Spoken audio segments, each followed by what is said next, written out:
বাংলাদেশে জুলাই ও আগস্টে শিক্ষার্থীদের নেতৃত্বে গণ আন্দোলনের অন্যতম পরিচিত মুখ হয়ে ওঠেন তাপসী দেব প্রাপ্তি। জাহাঙ্গীরনগর বিশ্ববিদ্যালয়ের অর্থনীতি বিভাগের এই শিক্ষার্থীর বক্তব্য সে সময় আন্তর্জাতিক গণমাধ্যমে গুরুত্ব সহকারে প্রচারিত হয়। রাজপথেও সক্রিয় ছিলেন তিনি। আওয়ামী লীগ সরকারের পতনের আগে কিছুদিন বিশ্ববিদ্যালয়ের হল ছেড়ে পালিয়েও থাকতে হয়েছে তাকে হয়রানি এড়াতে। ২৪ বছর বয়সী প্রাপ্তি কোনো রাজনৈতিক দলের সঙ্গে সম্পৃক্ত নন। ছাত্র আন্দোলন পরবর্তী বাংলাদেশ নিয়ে তার ভাবনা ডয়চে ভেলের কাছে তুলে ধরেছেন এই শিক্ষার্থী। এই যে ৫ই আগস্ট যে গণ আন্দোলন, ছাত্র জনতার গণ আন্দোলন এবং সেই গণ আন্দোলনে শেখ হাসিনা সরকারের পতন হলো, এই আন্দোলনে যে সবার সম্পৃক্ত হওয়ার যে বিষয়টি, এটা কিভাবে হলো? যদি ভূমিকার কথা বলতে হয়, অবশ্যই আমরা যারা শিক্ষার্থীরা আছি, আমরা সামনের কাতারে দাঁড়িয়ে বলা হচ্ছে যে আমাদের নেতৃত্বে আন্দোলনটা সংগঠিত হয়েছে, কিন্তু এখানে একই সাথে আমাদের কৃষক, শ্রমিক, রিকশাওয়ালা থেকে শুরু করে আমাদের যারা শিল্পী সমাজ আছেন, আমাদের শিক্ষকগণের অবদান না বললে আসলে ভুল করা হবে। আমাদের সকলের, সকল স্তরের, সকল লিঙ্গের, সকল পেশার মানুষের সম্মিলিত প্রচেষ্টাই আসলে আমরা এই পতনটি দেখতে পেরেছি। এখন প্রশ্ন যদি এটি হয় যে আসলে এই পতনটির পটভূমি কি, সেটির সূত্রপাত কি করে, সেটির সূত্রপাত আসলে এই ১৬ বছরের জমানো যে ক্ষোভ আমাদের মধ্যে, আমাদের শোষণ করা, আমাদের বঞ্চনা, আমাদের কথা বলতে না দেওয়া, সেটি আমরা দেখেছি যে অনেক দিন ধরে। আমরা যখন ২০১৮ সালে, তখন আমি মাত্র ইউনিভার্সিটির প্রথম বর্ষে পড়ি, তখনই কিন্তু কোটা সংস্কার আন্দোলন প্রথম শুরু হয় এবং আমরা সেই আন্দোলনে অংশগ্রহণ করি। তখনকার আন্দোলনটিকেও ছাত্রলীগের গুন্ডারা, ছাত্রলীগের দালালরা এসে তারা আমাদের পিটিয়ে আমাদের আন্দোলনটা থামিয়ে দেয় এবং পরবর্তীতে একটি খুবই বাজে সিদ্ধান্তের মধ্য দিয়ে তখনকার খুনি প্রধানমন্ত্রী তিনি বলেন যে কোনো ধরনের কোটাই থাকবে না, যেটি আবার সংবিধানের সাথে ক্ল্যাশ করে। তার পরবর্তীতে আমরা দেখেছি যখন আমরা ২০১৮ সালে নিরাপদ সড়ক আন্দোলন করি, তখনও আমাদেরকে ছাত্রলীগ পিটিয়ে, পুলিশ দ্বারা আমাদেরকে টিয়ার শেল মেরে, আমাদেরকে গ্রেফতার করে আসলে আমাদের আন্দোলনটি স্তিমিত করে দেওয়া হয়। এবং তৎকালীন যে সড়ক পরিবহন ও সেতুমন্ত্রী, যদি আমি ভুল না করে থাকি, শাহজাহান খান, তিনি আমাদেরকে নিয়ে মক করেন, আমাদেরকে ব্যঙ্গ করেন, বিদ্রুপ করেন, হাসাহাসি করেন আর বলেন যে রাস্তাঘাটে মানুষ মরবে, এটাই তো স্বাভাবিক। তো এই যে আসলে আমরা দেখে আসছি, যখনই আমরা আমাদের ন্যায্য দাবিতে আমরা কথা বলি, আমরা আন্দোলন করি, যেগুলোর জন্য আসলে আন্দোলন করার কথাই না, একটা নিরাপদ রাস্তা পাবো, এটাই তো আমার ন্যায্য অধিকার হওয়া উচিত। আমি আমার চাকরি পাবো, একটি স্বাধীন রাষ্ট্রে পড়াশোনা করে আমি একটি সরকারি চাকরি পাবো, এটি তো আমার ন্যায্য অধিকার হওয়া উচিত। কিন্তু সেটির জন্য আমাদের বাধ্য হতে হচ্ছে রাস্তায় নামতে। এবং যখন আমরা রাস্তায় নামছি, দেখা যাচ্ছে যে আমাদেরকে নিয়ে কটাক্ষ করা হচ্ছে, আমাদেরকে বলা হচ্ছে রাজাকারের বাচ্চা, আমাদেরকে বিভিন্নভাবে হামলা করা হচ্ছে, অতর্কিত আক্রমণ করা হচ্ছে। এটি আর আমরা মনে করেছি যে এটি আর সহ্য করা সম্ভব না।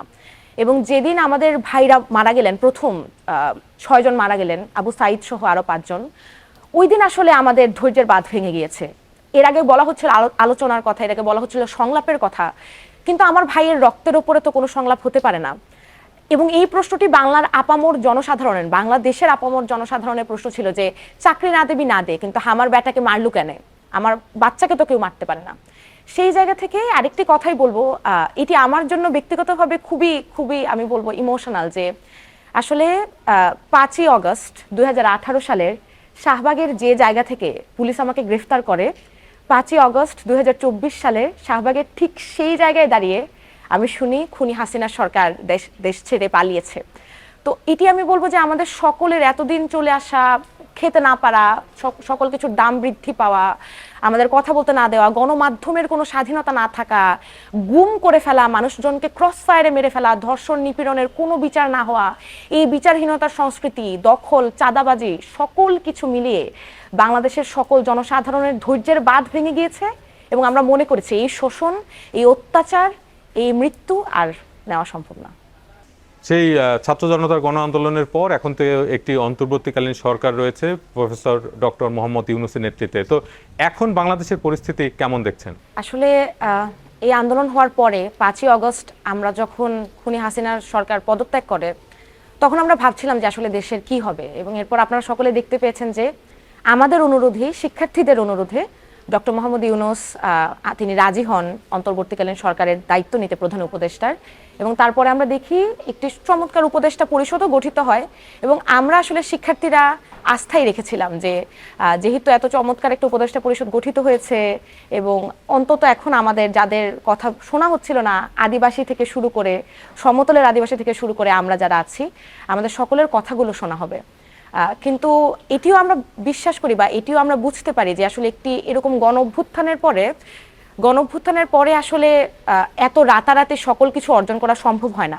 আমাদেরকে ধৈর্য ধরতে হবে, আমাদেরকে সময় দিতে হবে, আমাদেরকে হয়তো যে রাষ্ট্র সংস্কারের কথা বাংলাদেশের সকলে চাচ্ছে, আমাদের রাষ্ট্রের পুনর্গঠনের কথা আমরা বলছি, রাষ্ট্রের মেরামতের কথা বলছি, সেটির জন্য এই গণ অভ্যুত্থানের পরবর্তীতে আমাদের ধৈর্য ধরে সময় দেওয়া খুবই প্রয়োজন।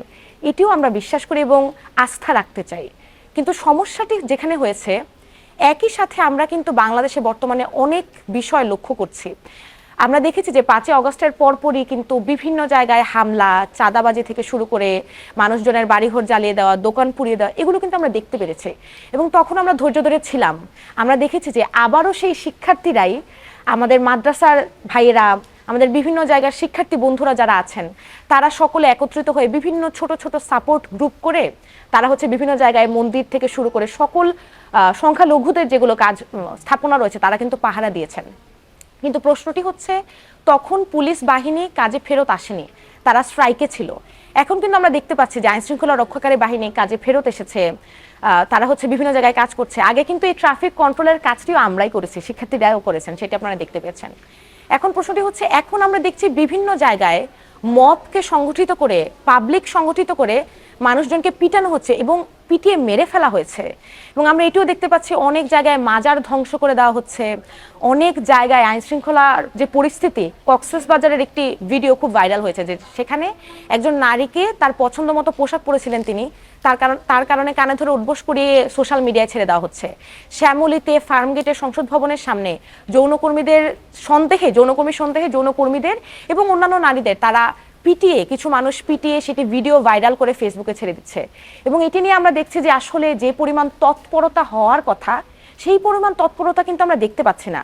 আমরা দেখছি কিছু নারী সংগঠন বিবৃতি দিয়েছে, কয়েকজন প্রতিবাদ জানিয়েছেন, কিন্তু সরকারের উপদেষ্টাদের কাছ থেকে আমরা চমৎকার কথা শুনতে পাচ্ছি, কিন্তু সেই চমৎকার কথাগুলো কাজে রূপান্তরিত করা তো খুবই প্রয়োজন। আমরা সেই চমৎকার কাজগুলো কিন্তু এখনো দেখতে পাচ্ছি না। এগেইন আবারও আমি যেটি বলতে চাই, আমি জানি যে এত দ্রুত এত বিশাল আমূল পরিবর্তন হওয়া সম্ভব নয়। বিচারহীনতার সংস্কৃতি তো অনেকদিন ধরে চলে এসেছে, কিন্তু সামান্য তৎপরতাটুকু আমরা তো দেখেছি যে বিনা বিচারে আমাদের ভাইদের মরতে হয়েছে 16 বছরে। আমরা তো চাই না খুনি হাসিনার সরকার দেশ ছেড়ে গেল, আবারও আমাদের ভাইদের বিনা বিচারে মরতে হবে। যেই মরুক সেই তো আমার বাংলাদেশের নাগরিক।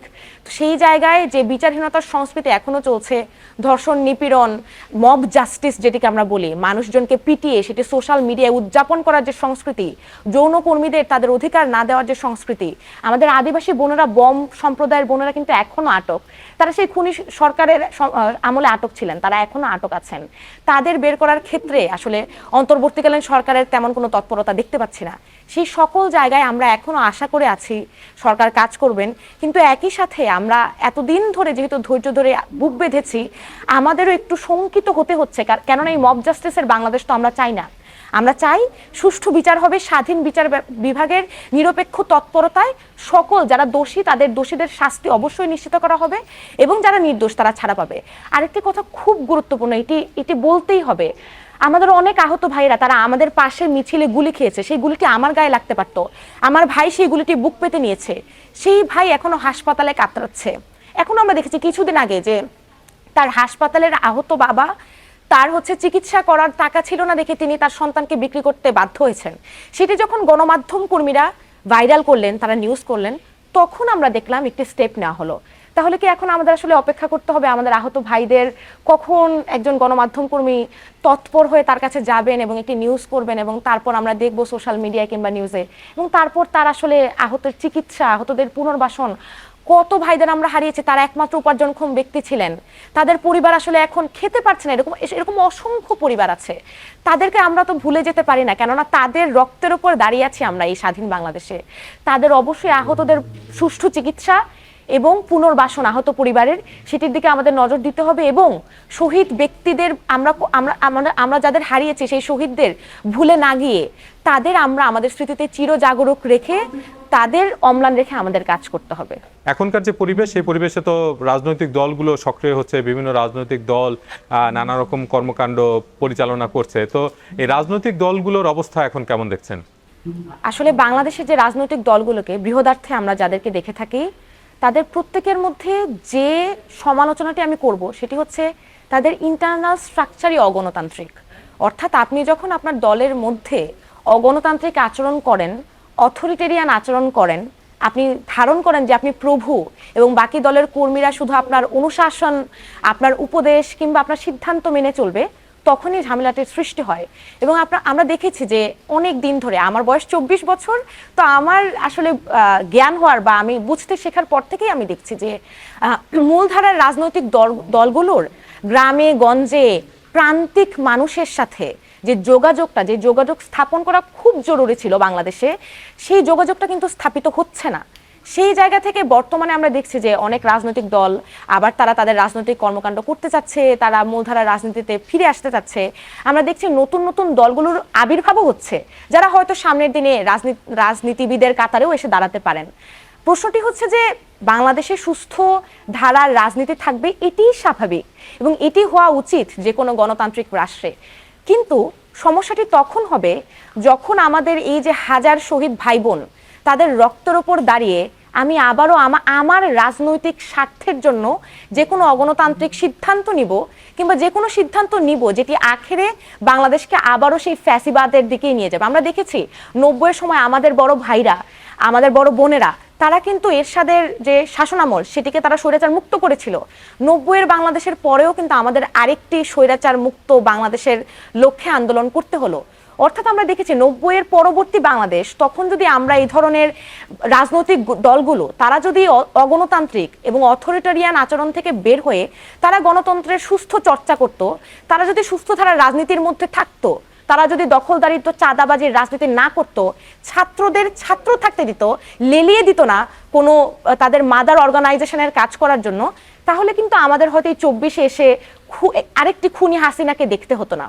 কিন্তু সেই জায়গা থেকে এখন যেটি আমরা আমাদের শিক্ষার্থীদের প্রত্যাশা, আমরা অবশ্যই বাংলাদেশে গণতন্ত্রের চর্চা চাই। এটির জন্য আমাদের ভাই বোনেরা জীবন দিয়েছে। কিন্তু সেই গণতন্ত্রের চর্চার মধ্য দিয়ে আবারও সেই একটি দামি গণতন্ত্র আমরা চাই না, দামি নির্বাচন আমরা চাই না। আমরা চাই এমন একটি নির্বাচন হবে যেখানে নির্বাচন কমিশন থাকবে সুষ্ঠু, থাকবে নিরপেক্ষ, যে কোনো দল মত নির্বিশেষে নিরপেক্ষ নির্বাচন কমিশন গঠন, এবং সেই নির্বাচনটি হতে হবে সকল দলের স্বতঃস্ফূর্ত অংশগ্রহণে। কোনো ধরনের বহির্ভূত যে আমরা বাইরের এক্সটার্নাল যে ফোর্স বলি সেটি ছাড়া আমরা সকলে যেন ভোট দেওয়ার স্বাধীনতাটি পাই। আমার বয়স 24 বছর, আমি কিন্তু এখনো ভোট দিতে পারিনি, এবং আমি আমার অনেক বন্ধুদের জানি তাদের বয়স 30 বছর 35 বছর, তারাও জীবনে কখনো ভোট দিতে পারেনি।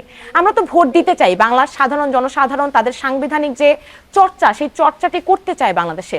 কিন্তু সেই জায়গায় অবশ্যই অন্তর্বর্তীকালীন সরকার তারা সময় চাচ্ছেন, তারা বারবার বলছেন যে আমাদের রাষ্ট্র পুনর্গঠনে কিছু সময় প্রয়োজন, সেই সময় দিতে আমরা প্রস্তুত আছি।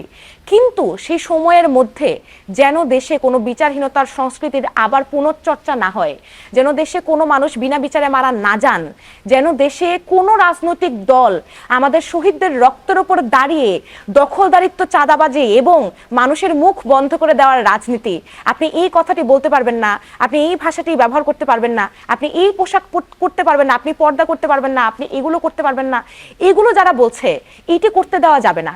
এবং সেই জায়গায় আমাদের প্রত্যেককে তৎপর থাকতে হবে এবং সকল রাজনৈতিক দলের অংশগ্রহণের মধ্য দিয়ে তাদের চিন্তাধারার মধ্য দিয়ে একটি সুস্থ গণতান্ত্রিক চর্চা, যেটি অথরিটেরিয়ান নয়, সেই চর্চাটি আমাদের বাংলাদেশে ফেরত নিয়ে আসতে হবে। ধর্মভিত্তিক রাজনৈতিক দলগুলো তো সক্রিয়, তো এই ধর্মভিত্তিক রাজনীতির বিষয়টি আপনি কিভাবে দেখেন? আসলে ধর্মভিত্তিক রাজনীতি বিষয়টা বাংলাদেশে আমরা যা দেখে এসেছি, শিক্ষার্থীরা কিংবা ধরেন আমাদের তরুণ সমাজের কথা যদি আমি বলি, আমরা কিন্তু ধর্মভিত্তিক রাজনীতির আসলে ভালো দিক দেখতে পাইনি। আমরা দেখেছি যে বারবার আমাদের ধর্মভিত্তিক রাজনীতি যারা করেন তাদেরকে আমাদের সামনে এমনভাবে উপস্থাপন করা হয়েছে যে তারা আর আমরা প্রতিদ্বন্দ্বী। আমি বলতে চাই, যে ভাইটি হেফাজতে ইসলাম করেন কিংবা যারা আসলে ধরেন এই ধর্মভিত্তিক রাজনীতিতে বিশ্বাস করেন, তারা যদি এটি মনে করেন, তারা বারবার বলছেন এখন ইনক্লুসিভিটির কথা, তারা যদি এটি বিশ্বাস করেন যে একই কাতারে দাঁড়িয়ে তিনি ধর্মভিত্তিক রাজনীতির চর্চা করবেন এবং আমি একজন হিন্দু ধর্মাবলম্বী, আমি পর্দা করি না, আমি হিজাব পরি না, আমিও দাঁড়িয়ে আমার কথাটি বলতে পারবো, কিন্তু সেটি কোনো আমানত হিসাবে নয়। আমি তো কোনো আমানত হয়ে বাংলাদেশে বেঁচে থাকতে চাই না। আমি স্বাধীন বাংলাদেশের নাগরিক, আমি একই অধিকার, একই সকল ধরনের একই সুযোগ সুবিধা চাই যেটি আমার অন্য ভাই কিংবা অন্য বোনেরা পাবেন। সেটি যদি তারা বিশ্বাস করেন যে হ্যাঁ এটি সম্ভব, যে সকল বাংলাদেশের নাগরিক কেউ কারো আমানত না হয়ে আমরা সকলে একই কাতারে দাঁড়িয়ে কথা বলবো কিংবা কাজ করব, সেটি সম্ভব। কিন্তু প্রশ্নটি হচ্ছে এখনকার ধর্মভিত্তিক দলগুলো আসলে সেই বিশ্বাসটি করে কিনা বা আসলে সেই জায়গায় কাজ করে কিনা। আমরা কিন্তু দেখতে পেয়েছি যে ধর্মভিত্তিক দলগুলোর মধ্য থেকে এই ধরনের আওয়াজও উঠেছে যে বাংলাদেশে আসলে কি ধরনের নারীরা কি ধরনের পোশাক পরবেন, নারীরা কোথায় যেতে পারবেন কিনা ইত্যাদি। সেই জায়গা থেকে বলবো এটি, সকল দলের সকল মতের রাজনীতি করার যে স্বাধীনতা, সেই স্বাধীনতায় আমরা বিশ্বাস করি, আমি বিশ্বাস করি। সকলেই নিজেদের রাজনৈতিক মতাদর্শ লালন করতে পারেন, কিন্তু আমাদের দেখতে হবে সেই রাজনৈতিক মতাদর্শ লালন করতে গিয়ে আমি আরেকজনকে আমার আমানত ধরে নিচ্ছি এবং আমি তাকে ঠিক করে দিচ্ছি তার কিভাবে চলতে হবে, তার কোন কথাটি বলতে হবে। সেটি তো গণতন্ত্র নয়, সেটি তো খুনি হাসিনার সরকারও করতে চেয়েছিল। সেই জায়গা থেকে ইনক্লুসিভিটির কথা বলছেন, অন্তর্ভুক্তিমূলকের কথা বলছেন, কিন্তু আমরা আবারও দেখতে পাচ্ছি ইনক্লুসিভিটির কথা বলে যাদেরকে নেওয়া হচ্ছে তারা আসলে ইনক্লুসিভ না, যাদেরকে নেওয়া হচ্ছে তারা আসলে চূড়ান্ত মাত্রায় অথরিটেরিয়ান। তারা শুধুমাত্র মানুষের মুখ বন্ধ করতে দিতে পারে এবং নিজের কথাটি বারবার বলতে দিতে চায়। আমরা বলতে চাই আপনারা সকলের কথা শুনুন, আমরা বলতে চাই সকলের কথা, সেটি যদি একদম প্রান্তিক, একদম নিম্ন জায়গার, একদম নিম্নবর্গের কথা থেকেও আসে, তার কথাটিও আমরা যেন বাংলাদেশের রাজপথে, বাংলাদেশের সংসদে তার কণ্ঠটিও যেন ধ্বনিত হয়। আপনি একজন বাংলাদেশের নাগরিক, একজন নারী এবং একটি নির্দিষ্ট ধর্মের অনুসারী এবং সেই ধর্ম আপনি চর্চা করেন। তো এই আপনার ধর্ম চর্চা করতে গিয়ে বাংলাদেশের পরিস্থিতি কেমন দেখেছেন? চমৎকার একটি প্রশ্ন। আসলে বাংলাদেশের একজন নাগরিক, একজন নারী, একজন হিন্দু, মানে যত জায়গায় সংখ্যালঘু হওয়া যায় আর কি, লিঙ্গের ক্ষেত্রে আমরা সংখ্যালঘু, ধর্মীয় দিক থেকে আমরা সংখ্যালঘু, এবং এখন আসলে এই কথাটি খুব প্রচলিত যে সংখ্যালঘু বলা যাবে না, আমরা সকলে সমান। কিন্তু এটি আমি আসলে এই বিষয়টি বুঝতে পারি না, যখন আপনি ক্লিয়ারলি একটি বৈষম্য করবেন, আপনি একটি রাষ্ট্রধর্ম করে দিবেন এবং সংখ্যাগুরুর যারা ধরেন আমি বলবো যে ম্যাক্সিমাম কিংবা হচ্ছে আমরা যাদেরকে দেখি তারা হচ্ছে সেটি প্র্যাকটিস করবেন, এবং সংখ্যালঘুদের যে অধিকার আপনি মাইনরিটি বলছেনও না, মানে এখন আপনি তাদেরকে মাইনরিটি বলতেও আগ্রহী না। কারণ তাহলে আপনি যদি মাইনরিটি বলতে আগ্রহী না হন, সেক্ষেত্রে সংবিধানে সকলকে যেরকম সমান অধিকার দেওয়ার কথা সেটি দেন, সেটি তো আমরা পাচ্ছি না। এখন কিভাবে পাচ্ছি না এটি বলতে গিয়ে আমি একটু আমার অভিজ্ঞতাটা আপনার সাথে বর্ণনা করব। সেটি হচ্ছে তখন খুনি হাসিনার আমল 2021 সাল, এবং দুর্গাপূজার সময় আমাদের বাংলাদেশে কিন্তু একটা নারকীয় একটা তাণ্ডব চলে, আমরা এটাকে বলি রক্তাক্ত শারদ।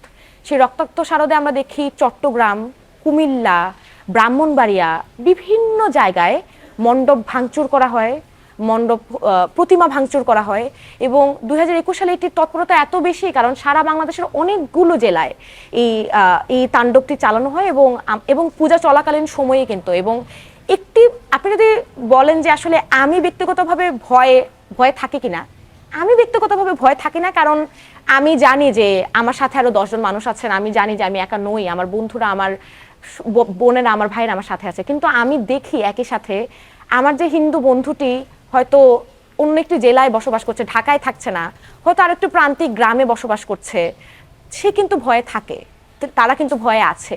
এখন প্রশ্নটি হচ্ছে এই ভয়টি তাদের মধ্যে কিভাবে সঞ্চার করা হলো? এই ভয়টি সঞ্চার করা হয়েছে এই জায়গা থেকেই, কারণ স্বৈরাচার সবসময় চেয়েছিল মানে ডিভাইড এন্ড রুল, মুসলিম এবং হিন্দুরা যদি আলাদা থাকে তাহলেই তো শোষকের লাভ, তাহলেই তো স্বৈরাচারের লাভ, তাহলে আমাদের শোষণ করা যায় বেশি, নিজেদের মধ্যে দাঙ্গা করে, নিজেদের মধ্যে তাণ্ডব চালিয়ে আমরা হচ্ছে স্বৈরাচারের গদিটা আরেকটু শক্ত করি। আমি ভরসা রাখতে চাই যে এই যে ধারণাটি, এটি এখন আমরা সকলে বুঝতে শিখেছি। আমার সংখ্যাগুরু সম্প্রদায়ের ভাইয়েরা বোনেরা তারা এটি বুঝতে শিখেছেন, সংখ্যালঘু পর্যায়ের ভাইয়েরা বোনেরাও এটি বুঝতে শিখেছেন যে না, আসলে আমরা বাংলাদেশে হয়তো কেউ কারো ক্ষতি চাই না, কিন্তু এই যে একের পর এক প্রতিটা জায়গায় আমরা দেখি যে কোনো সময় যে কোনো পূজা আসলেই প্রতিমা ভাঙার যে একটি চিত্র কিন্তু আমরা দেখি, সোশ্যাল মিডিয়ায় দেখি, নিউজ হয়, এগুলো নিয়ে অনেক নিউজ হয়। কিন্তু কেন এগুলো এখনো চলছে? কারণ এগুলো নিয়ে কোনো ব্যবস্থা নেওয়া হয় না। বিচারহীনতার সংস্কৃতি বাংলাদেশে বারবার চলে আসছে। আমরা তারপর এটিও দেখেছি যে একদম ক্ষুদ্র ক্ষুদ্র পর্যায়ে সোশ্যাল স্ট্রাকচারে আমি যদি একদম সমাজের কথা বলি, আপনি শুধুমাত্র হিন্দুদের কথা তো আসলে এখানে বললে হবে না, এখানে বৌদ্ধ আছে, খ্রিস্টান আছে, এবং আমাদের আদিবাসী ভাই বোনদের কথা, তাদের কথা তো কোনোভাবেই ভুলে গেলে চলবে না। এই যে সংখ্যালঘু সম্প্রদায়ের মানুষজনকে আমরা আসলে ভিন্ন চোখে দেখছি কিনা, একজন আদিবাসী ভাইকে কিংবা বোনকে দেখলেই আমার মাথায় এই প্রশ্নটি আসছে কিনা, আচ্ছা ওরা হচ্ছে আদিবাসী। আমরা এখনো উপজাতি শব্দটি ব্যবহার করছি, কি ভয়াবহ ডিসক্রিমিনেটের একটি শব্দ, আমরা সেটি ব্যবহার করছি। আমরা এখন একটি বাঙালি রোমান্টিসাইজড মানসিকতায় থাকি, আমরা পাহাড়ে যাব, জমি কিনবো, আমরা সেখানে বাস করব, হোটেল দিব, রিসোর্টে যাব। এগুলো তো আমাদের আদিবাসী ভাই বোনদের জমি, তাদের থেকে হটিয়ে নেওয়া, তাদের ঘরবাড়ি ধ্বংস করে, তাদের পরিবারকে জ্বালিয়ে দিয়ে সেই জমিগুলো দখল করা হচ্ছে। বাঙালি সেটেলাররা সেখানে তাণ্ডব চালাচ্ছে, সেনাবাহিনী পাহাড়ে কি করছে? এই প্রশ্নটি না বলে তো আমি আসলে সংখ্যালঘুদের যে অধিকার, সংখ্যালঘুদের যে সংগ্রাম, সেটি শেষ করতে পারি না। আমরা দেখছি পাহাড়ের সেনাবাহিনীর তাণ্ডব, পাহাড়ের সেনাবাহিনী দ্বারা নারী নিপীড়ন থেকে শুরু করে সকল কিছু, তাদের ভূমি দখল থেকে শুরু করে তাদেরকে বিভিন্নভাবে ধর্মান্তরিত করতেও বাধ্য করা হয় কিছু ক্ষেত্রে। সেই জায়গা থেকে আপনি যখন সংখ্যালঘুদের অধিকারের কথা বলবেন, ভয়ের কথা বলবেন, আপনার মনে রাখতে হবে বাংলাদেশের অনেকগুলো জাতি, বাংলাদেশে অনেকগুলো ধর্মের মানুষ এখনো বসবাস করে। তাদের প্রত্যেকের, আমার পাহাড়ি ভাই বোনদের, আমার আদিবাসী ভাই বোনদের, আমার বৌদ্ধ ধর্মের ভাই বোন, খ্রিস্টান ধর্মের ভাই বোন, হিন্দু ধর্মের ভাই বোন, সকল ধর্মের সকল জাতির স্বাধীনতা, তাদের কথা বলা, তাদের যে অধিকার, রাষ্ট্রীয় অধিকার, সেটা যদি বাংলাদেশের সরকার এবং অবশ্যই এখনকার অন্তর্বর্তীকালীন সরকার, তারা বারবার বলছেন যে আমরা তো এত কিছু করতে পারবো না, এত কিছু আমরা প্রত্যাশাও করি না। আপনারা সামান্য কিছু করেন, আপনারা অ্যাকশন নেন, সেই অ্যাকশনটি আমরা এখনো কার্যে রূপান্তরিত হতে দেখছি না। পপুলিস্ট স্পিচকে আমরা এখন কাজে রূপান্তরিত হতে সামান্য হলেও দেখতে চাই। বাংলাদেশের সংখ্যালঘু সম্প্রদায় থেকে এই কথাটি বলার ছিল। আপনাকে অসংখ্য ধন্যবাদ ডয়চে ভেলেকে এই সাক্ষাৎকার পেয়ে। আপনাকে এবং ডয়চে ভেলেকেও অসংখ্য ধন্যবাদ আমাদের বাংলাদেশের পরিস্থিতি পুরো পৃথিবীর সামনে তুলে ধরার জন্য।